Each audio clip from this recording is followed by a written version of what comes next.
You've just described a high stakes battle. The table's hanging on every word.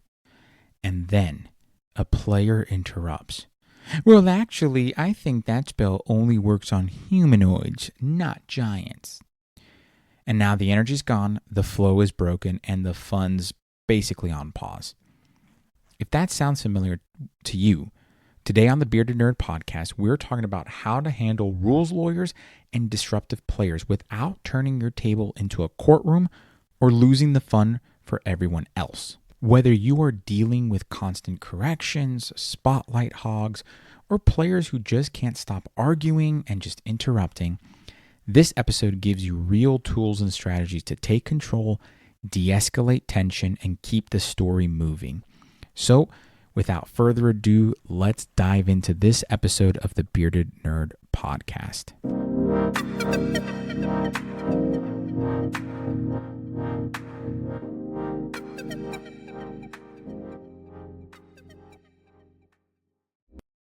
First and foremost, let's clarify this.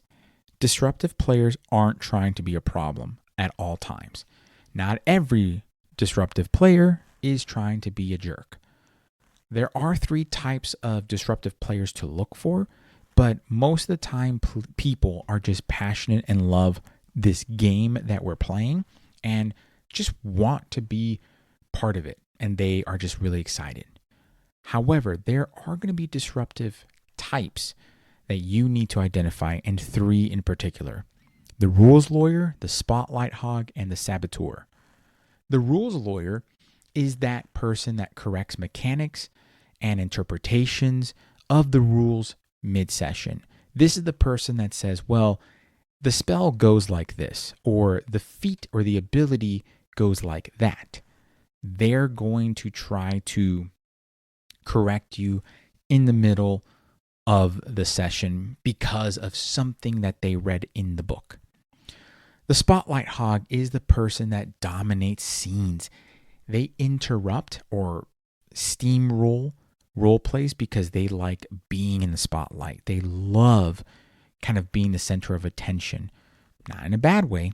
They just love doing that. Their personality takes over. And the saboteur is someone who kind of undermines the plans of others. There are rare times that they may even mock others. I've had that happen to me once in the 15 plus years of me playing RPGs. Most of the time, this disruptive behavior comes from enthusiasm, insecurity, or boredom. I do not believe it comes from malice. But again, we need to identify it so that we can come up with solutions. The first thing to do, and you have to have tools ready. So the first thing to do is to address the 3 types. To handle a rules lawyer, you need to set those expectations during session 0. You need to say something like, hey, any rules discussions that will occur or happen, those will happen after the session. Any questions on the rules after the session, unless something really truly breaks the game, right? You need to clarify that rulings are superseding or greater than the rules at the table. You can say something like, hey, I'm making a quick call right now, but we can revisit it later. This will satisfy the rules lawyer to just understand that, hey, this is the expectation. If there's a question about the rules, we will talk about it after session. It's going to force the rules lawyer to take notes and to kind of remember. And here's a fun little fact. If it's really not that important, they won't bring it up after the session. And if it's really important to them, they will. When you clarify rulings are greater than rules at the table, it lets everyone know that, hey, you will make a ruling on a thing based upon where the story is right now. I personally am a rule of cool type of person. I don't care about the rules, because the rules, if it leaves for a bad storytelling or for something that doesn't fit in my story, I'm just not going to use it, right? I definitely have leveraged making quick calls at the moment and then revisiting later in the future. Now, if you can use the 1 minute rule, then go for it. The 1 minute rule is if a rule check takes longer than a minute, you make a call and move on. It keeps the pace, especially in combat. It makes everything smooth. If you can make the ruling in under a minute, just go ahead, make the rule, and move forward. Either way, you're not diverting time and energy into that one little rule. Now, if you want to really earn some clout and some peacemaking points in your own skill tree, offer the role of a rules tracker during prep and or downtime. For example, you invite the rules lawyer to say, hey, these are the things I want to ensure don't necessarily keep us off track, right? Would you mind double checking this feat after the session? I'd love your input on it, right? You're involving them, you're empowering them, you're not exiling them. It is better to involve the rules lawyer into your world, so to speak, to not only maintain friendship, but to be the compassionate GM that I know you can be. And obviously, if they're jerks to the party and they take it personal, that's a different story. But invite that rules lawyer to be a rules tracker during your prep time. Invite them in. Heck, there are people that know the rules way better than I do, and I allow them and invite them in because it makes them happy and therefore makes their time and their energy that they've invested in even more enjoyable, right? It's kind of like when you work for someone that really likes your input and keeps you involved. You want to work for them better. You have a better time. It's the same thing here. Why am I going to dissuade or even push that person away from me and my table if they really enjoy this? So again, invite them in. Now let's address the other disruptive behaviors. The spotlight hog is someone, again, who wants to kind of take the spotlight, not maliciously, but they just kind of tend to do it. So this is where I use segmented time and structured scenes. So what I like to do, I like to say things like, hey, let's hear from everyone first before we come back to you. That's a pretty straightforward remark. Or what you do is say, hey, what does your character do? And you focus one-on-one with that character. Everyone stays silent and we all focus on that one character. When the timer on my watch goes off, we move on. I kind of blend it in and move off into the other character. And then I continue going from there. That is literally how I run every single session, even during combat. I run it that way. It's kind of like passing initiative to people, especially during roleplay. You're giving everyone that chance to do this. I learned it from my friend Ray, who then basically kind of like refined it. I naturally did it, but I learned and was able to refine it with my friend Ray. That's how he runs his games. And honestly, it really works. It allows me to do what I need to do as a player and ask the questions, and I have that kind of special time. And then if other people want to partake in it, they can. They're more than happy to, but they shift from being center of attention to supporting role. And everyone enjoys that because even the quiet people who don't really care if they have the spotlight, they get a chance and they get to do their cool stuff and they can manage their time, right? They can say, well, my character only wants to do this. Well, I make that thing important to them because it is important to them.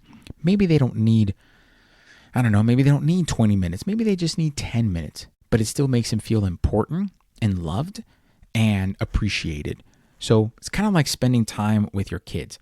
As someone who has more than one child, right? I love to spend time with them together, but I love to spend individual time because they need that for themselves, for their confidence, for their sense of appreciation and self-love and value. It's the same thing, but with players. So structure or restructure your sessions to have individual scenes.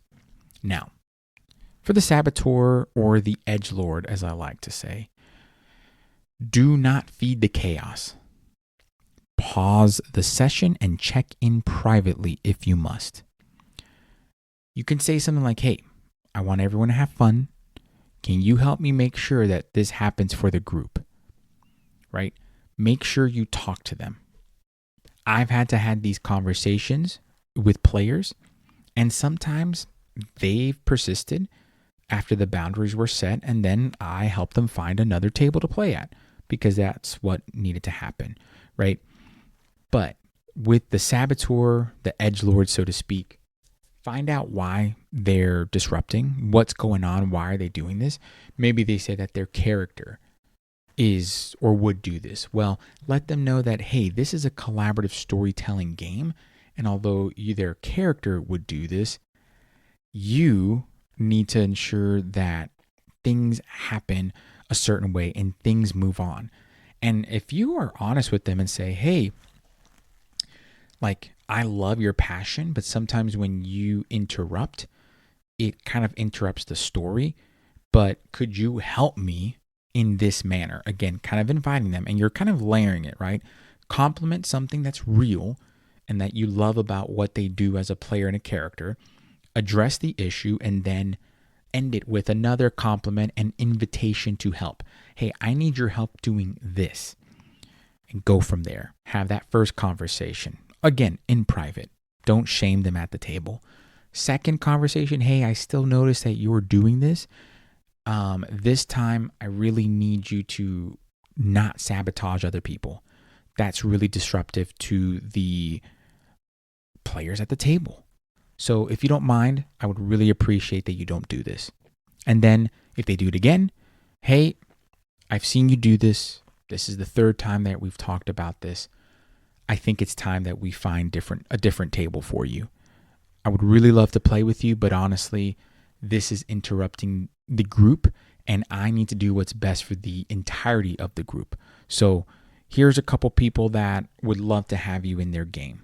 And go from there. It's a tough conversation. We often don't want to have those tough conversations, but we do at the end of the day. And all this that you're finding are things that could be prevented in, drumroll please, session 0. Session 0 would be used to define your tone, your rules, and that spotlight structure, right? You could build in those player pause moments at session 0 where anyone can ask for clarification respectfully, right? Praise those collaborations over correctness. I always praise collaborations over correctness, right? Culture eats the mechanics. The culture at your table will devour the mechanics. If the culture is respectful, most problems will not escalate. So use the session 0 format to define all those things.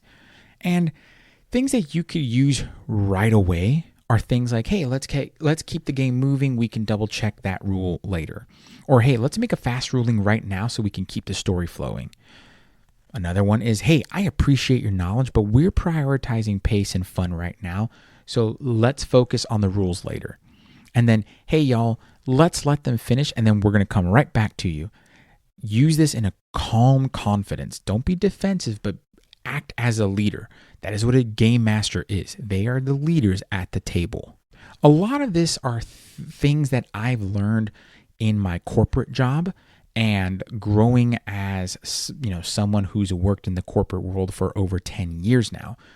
It is just basic human interactions and communication. The quote soft skills that you would find on a resume, this is part of it.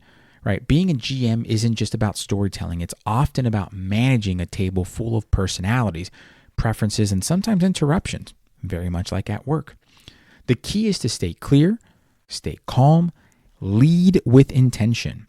And when you set expectations and create a space for fun and structure, everyone will win. Now, if you want my disruption and dynamics toolkit, complete with scripts, a session 0 checklist, and real tools to use at your table, join us over at the Guildhall on Patreon. Your support on Patreon will not only help you grow as a GM and save you loads of time, it'll help this podcast grow. But more importantly, like this podcast, download it, write a review, write comments on it, whatever you can. That actually helps grow the podcast in addition to your support on Patreon. Both are appreciated, but until next time, y'all, Be kind and compassionate to one another, especially at your table. And more importantly, keep gaming.